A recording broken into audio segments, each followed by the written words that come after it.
महाशिवरात्रीनिमित्त सांगवे येथे भव्य कुस्ती दंगल उत्साहात संपन्न। महाशिवरात्रीच्या पावन पर्वानिमित्त सांगवे, तालुका रावेर येथे भव्य कुस्ती दंगल स्पर्धेचे शानदार आयोजन करण्यात आले।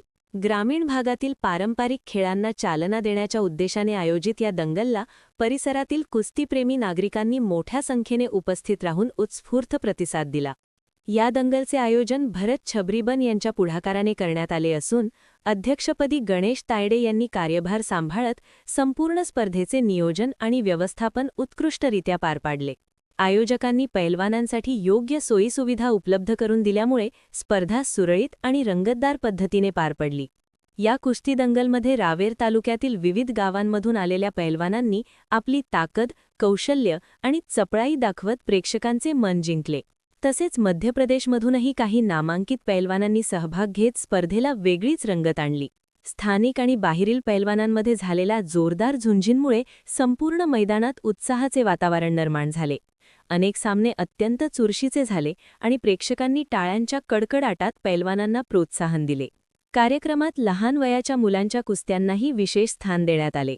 बाल पैलवानांनी दाखवलेली जिद्द आणि खेळाची आवड पाहून उपस्थितांनी त्यांचे कौतुक केले। त्याचबरोबर मोठ्या गटातील अनुभवी पैलवानांच्या कुस्त्यांनी दंगल अधिकच रंगतदार केली। पारंपरिक कुस्ती संस्कृती टिकवून ठेवण्यास आणि युवकांना व्यसनांपासून दूर ठेवून खेळाकडे वळवण्यास अशा स्पर्धा महत्त्वाच्या ठरत असल्याचे मत उपस्थित मान्यवरांनी व्यक्त केले। या दंगलला भास्कर पैलवान, योगेश प्रजापती, रवी भाऊ, आसिफ पैलवान, करण तायडे, रोहित तायडे, प्रेम तायडे, अर्जुन तायडे, मोहन तायडे आदी मान्यवरांची उपस्थिती लाभली।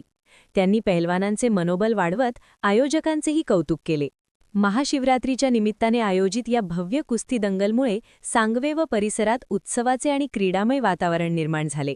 युवकांना प्रेरणा देणारी आणि पारंपरिक खेळांची परंपरा जपणारी ही दंगल पुढील काळातही अधिक मोठ्या स्वरूपात आयोजित करण्याचा संकल्प आयोजकांनी व्यक्त केला। अनवार अली की रिपोर्ट। कुस्ती क्षेत्रामधला विषय असा आहे किंवा आता गेल्या 10 वर्षापासून सरकारनं कुस्ती, कबड्डी, वेटलिफ्टिंग ह्या खेळांसाठी 5% आरक्षण दिलं आहे। आमचा रावेर येथे एक अंबिका व्यायामशाळा म्हणून एक मोठी व्यायामशाळा आहे। त्या व्यायामशाळेमध्ये एक चांगले पैलवान त्यामध्ये तयार होता। त्याच माध्यमातून आज सांगवा गावामध्ये महाशिवरात्रीच्या शुभ पर्वतावरती एक मोठा कुस्त्यांचा दंगल ह्या ठिकाणी आयोजित करण्यात आला आहे। त्याच्यासाठी आयोजक आमचे गणेश तायडे, भरत छपरीबन, आमचे ते सहकारी योगेश प्रजापती, शकील भाई यांचं खूप चांगले योगदान आहे। मी ह्या सांगवा गावातल्या सगळ्या कार्यकर्त्यांना सांगू इच्छितो की किंवा सांगव्यातले काही कार्यकर्ते रावेरमध्ये येऊन कुस्ती शिकण्यासाठी येतात किंवा व्यायाम करण्यासाठी येतात। त्याचं माध्यम एक आहे की जो कोणी कुस्ती क्षेत्रात किंवा व्यायामाच्या माध्यमातून जो कोणी करत असतो तो चुकीच्या व्यसनाला लागत नाही किंवा जो कुस्ती खेळत असताना किंवा वेटलिफ्टिंगच्या माध्यमातून एखाद्या त्यानं जर चांगल्या खेळामध्ये जर का तो गेला किंवा गोल्ड मेडल वगैरे जर घेतलं तर त्याला कुस्तीच्या माध्यमातून मग तो पोलीस असेल, CRPF असेल किंवा अजून अनेक बऱ्याच याच्यामध्ये आता आमच्या व्यायामशाळेत साधारणतः 66 पोरं पोलीस भरतीमध्ये झाले आहेत कुस्ती आणि वेटलिफ्टिंगच्या माध्यमातून। काही मुलं कबड्डी, खो खो अशा अनेक खेळांमध्ये वेगवेगळे सगळे खेळ खेळत असतात।